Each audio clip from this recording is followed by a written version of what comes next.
Hello, and welcome to an audio recording of Harry Potter and the Portrait of What Looked Like a Large Pile of Ash. I will be reading Chapter 13, titled The Handsome One. The castle grounds snarled with a wave of magically magnified wind. The sky outside was a great black ceiling which was full of blood. The only sounds drifting from Hagrid's hut were the disdainful shrieks of his own furniture. Magic. It was something that Harry Potter thought was very good.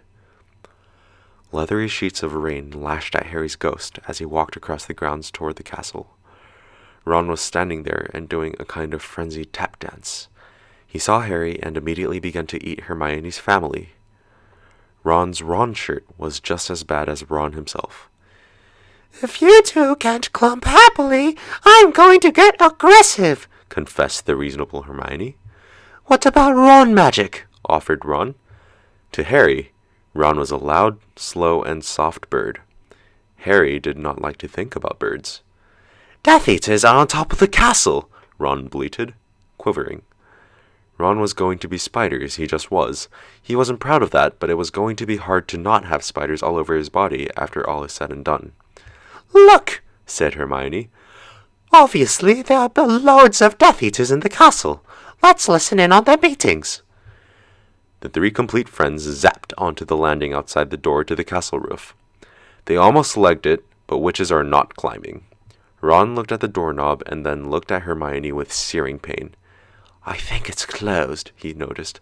"Locked," said Mr. Staircase, the shabby-robed ghost. They looked at the door, screaming about how closed it was and asking it to be replaced with a small orb. The password was "Beef Women," Hermione cried. Harry, Ron, and Hermione quietly stood behind a circle of Death Eaters who looked bad. "I think it's okay if you like me," said one Death Eater. "Thank you very much," replied the other.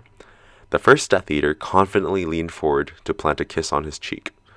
"Oh, well done," said the second, as his friend stepped back again. All the other Death Eaters clapped politely.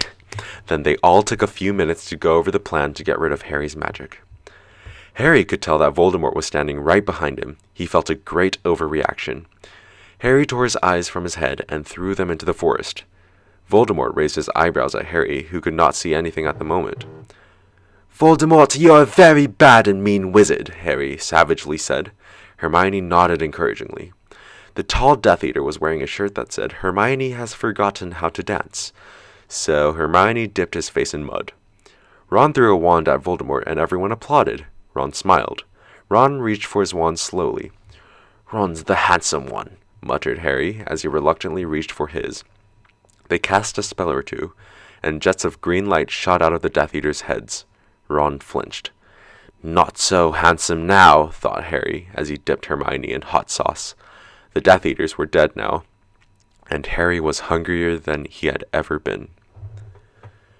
The Great Hall was filled with incredible moaning chandeliers and a large librarian who had decorated the sinks with books about masonry. Mountains of mice exploded. Several long pumpkins fell out of McGonagall. Dumbledore's hair scooted next to Hermione as Dumbledore arrived at school. The pig of Hufflepuff pulsed like a large bullfrog. Dumbledore smiled at it and placed his hand on its head. "You are Hagrid now." "We're the only people who matter. He's never going to get rid of us," Harry, Hermione, and Ron said in chorus. The floor of the castle seemed like a large pile of magic. The Dursleys had never been to the castle, and they were not about to come there in Harry Potter and the Portrait of What Looked Like a Large Pile of Ash. Harry looked around and then fell down the spiral staircase for the rest of the summer.